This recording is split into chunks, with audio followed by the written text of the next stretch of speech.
Assalamualaikum, my name is Ezmira from AP2253B, and today I will be presenting my research proposal, that is the relationship between the abandoned heritage building and the safety of local community in Kinta.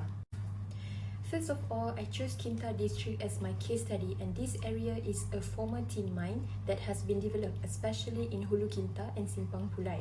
Kinta district were under jurisdiction of two municipal councils, which is Ipoh City Council and Batu Gajah District Council.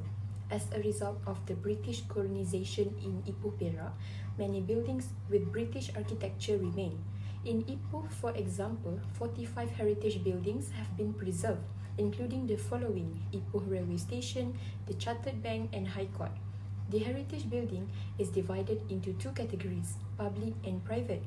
Heritage buildings, as we all know, have special qualities that should be preserved. The conservation of heritage buildings has a significant impact, particularly in terms of tourism. According to Adnan Jusso, tourists who visit heritage buildings typically stay longer than other tourists.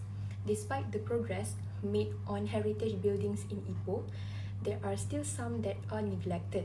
So this study highlights to reveal the relationship between the abandoned heritage buildings with safety of community in Kinta.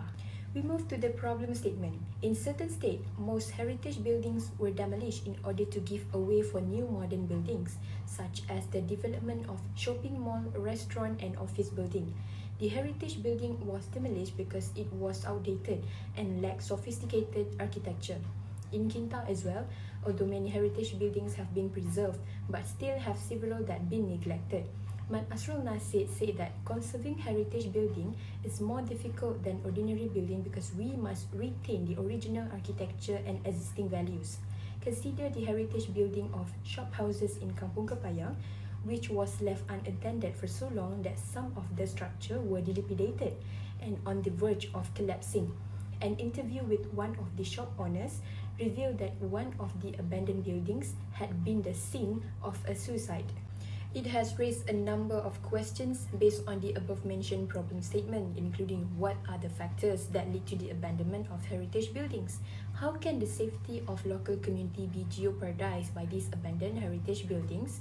And what steps are being taken by local authority to restore the abandoned heritage structure? The following are the study's objectives, and it is hoped that all of them will be met by the study's conclusion. To be clear, the focus of this research will be on analyzing the factors that contribute to heritage building neglection, which has raised concern in the community. According to Lynn Holland and Shohana, the most common reason for the neglect of this heritage building is financial constraint and the lack of heirs or family members to pass on. As previously stated, derelict heritage buildings will be the source of numerous incidents that should not have occurred. Research methodology will be carried out differently based on objective and qualitative approach will be used for this research. It is easier because this method is an open-ended approach and allows the community to express their feelings openly. For objective 1 and 3, which is to identify the factors that lead to the abandonment of heritage buildings and steps taken by local authority, a self-survey and an inspection will be conducted to observe the location of abandoned heritage structure. Next, an in-depth interview session will be conducted with a property management of local authority and shop owner to find out the factors contributed. For objective 2, which is to identify how this abandoned heritage structure affect the safety of community, questionnaire will be distributed using snowball sampling. Snowball sampling is more convenient to use as I will only distribute the questionnaire to one respondent who will then distribute it to other respondents. The significance of this research is to highlight the factors that contribute to heritage building neglect, particularly in Hulu Kinta and Kampung Kepayang. The majority of these abandoned heritage structures are located in suburbs, which could be one of the contributing factors. It's also possible that the local authority was overlooked because of its location on the outskirts of town, which has an impact on the local community. This research will reveal the complaints and opinion of local community regarding these abandoned heritage buildings. If the local government intends to preserve this heritage building, the original architecture and fabric must be preserved. We move to the crucial part of this research, which is literature review. Heritage building can be defined as a building with valuable architectural, aesthetic, historical, and cultural element that has been declared as a heritage building by planning authority. According to UNESCO, sites or buildings declared as a heritage building are thought to have exceptional universal value. For your information, heritage sites can be classified into three types: cultural, natural, and mixed. Cultural heritage includes historic structure, archaeological sites, and monuments, while natural heritage involves the habitats of rare and endangered animal species as an example of natural element. For this research, I will focus on cultural heritage. Other than that, cultural heritage divided into two, which is tangible and intangible heritage. Tangible heritage is more to physical artifacts, while intangible more to skills and knowledge. Malaysia is one of a few Asian countries that received recognition by UNESCO, and Penang and Malacca was two states that was listed as World Heritage Sites.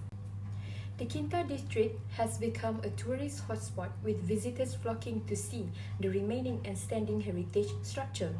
Heritage preservation can both attract international tourists and generate revenue for the government. Even so, many heritage buildings do not receive the same level of attention and are left unattended for far too long. The National Heritage Act of 2005 was created to guide and regulate heritage building conservation. Even if the heritage building is preserved, this guide aims to keep the structure intact. When natural factors play a role, however, this abandoned heritage structure will be collapsed quickly. Heritage buildings are more sensitive than regular buildings due to the different types of buildings materials used. Unstable weather is one of the natural factors that contributes to wear and tear.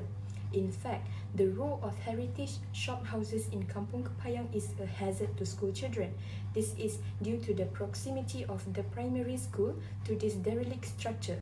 In terms of safety, health, and mystical disturbance, derelict heritage buildings also have a negative impact on the local community.